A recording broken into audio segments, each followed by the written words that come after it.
जी हाँ दोस्तों, आप समझ ही गए होंगे हेडिंग देख के कि क्या आपने भी अप्लाई कर लिया है नॉर्दर्न हेमिस्फेयर का वास्तु सदर्न हेमिस्फेयर में। तो ये वीडियो आपके लिए देखना बहुत जरूरी है। सबसे पहली चीज दोस्तों, नॉर्दर्न हेमिस्फेयर का क्या वास्तु है। नॉर्दर्न हेमिस्फेयर का वास्तु है नॉर्थ ईस्ट खुला और खाली रखें, साउथ ईस्ट में अपनी किचन बना लो, साउथ वेस्ट में अपना बेडरूम ले आओ, मास्टर बेडरूम बना लो, नॉर्थ वेस्ट में drawing dining family area, north east में फैमिली एरिया और अपना मेन एंट्रेंस नॉर्थ या ईस्ट की बहुत बढ़िया घर बनता है। स्पेस आकाश तत्वों को खाली रखो। यही चीज आपने अप्लाई कर दी है सदर्न हेमिस्फीयर में।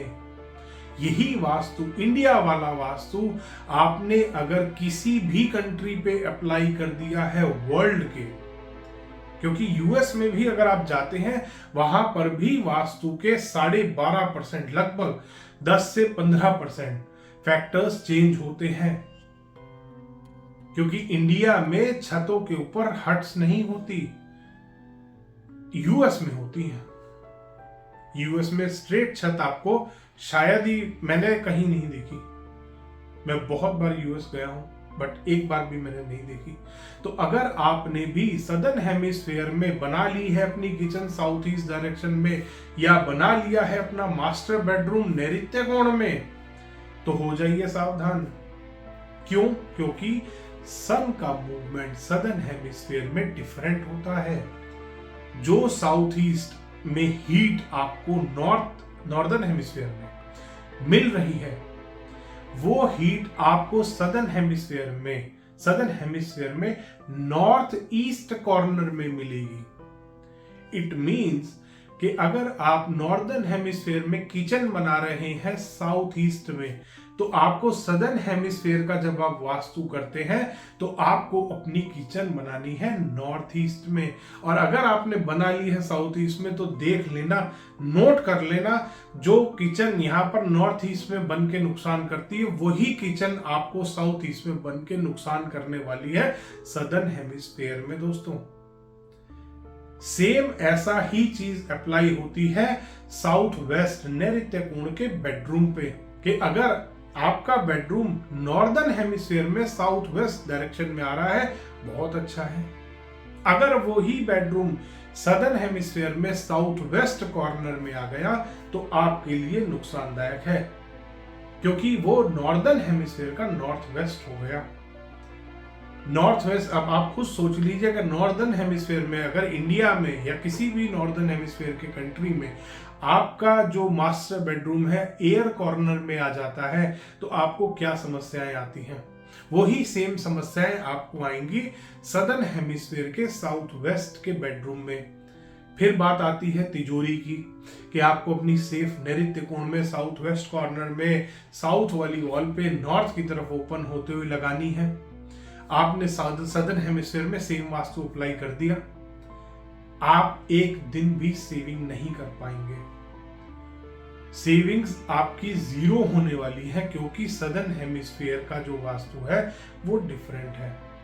वो एयर कॉर्नर में क्योंकि साउथ वेस्ट डायरेक्शन, क्योंकि साउथ वेस्ट कॉर्नर इंडिया का जो नॉर्थ वेस्ट कॉर्नर है वो काम करता है सदर्न हेमिस्फीयर में। इट मींस आपने सदर्न हेमिस्फीयर के एयर कॉर्नर में अपनी सेफ रख दी है, जो कि आपके पैसे को, अगर एयर कॉर्नर में आप सेफ ले जाके रखेंगे तो आप समझ जाइए पैसा कहां जाने वाला है, पैसा हवा में उड़ने वाला है। तो इसीलिए जब आप किसी भी कंट्री में वास्तु अप्लाई करते हैं, सबसे पहले उस वास्तु कंसल्टेंट से पूछ लीजिए कि आप क्या कॉपी पेस्ट करने वाले हैं इंडिया का वास्तु, या आप यहाँ की ज्योग्राफिकल लोकेशन, ज्योग्राफिकल पूरा जो आसपास का हमारा एनवायरनमेंट है, आसपास का जो हमारी टोपोग्राफी है लैंड की, उसके हिसाब से लॉजिकल और साइंटिफिक वास्तु करेंगे। क्योंकि लॉजिकल और साइंटिफिक वही वास्तु है जो देश के अनुसार, जो कि लोकेशन के अनुसार चेंज करके अप्लाई किया जाए। अगर आपको सच में रिजल्ट ओरिएंटेड वास्तु चाहिए तो जब यूएस में हम वास्तु करते हैं तो इंडिया वाला वास्तु सेम अप्लाई नहीं होता। जब हम ऑस्ट्रेलिया में वास्तु करते हैं सेम इंडिया वाला वास्तु अप्लाई नहीं होता। क्योंकि इंडिया बर्फ वाला कंट्री नहीं है।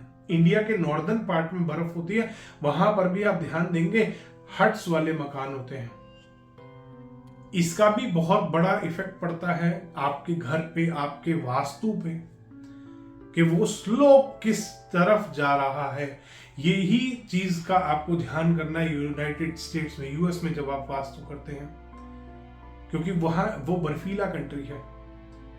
जिन जगहों पे वहां बर्फ पड़ रही है, आप खुद सोचिए, अगर आप नॉर्दर्न हेमिस्फेयर का इंडिया वाला वास्तु यूएस में एज इट इज अप्लाई कर देंगे तो कितना हानिकारक हो सकता है किसी भी आदमी के लिए।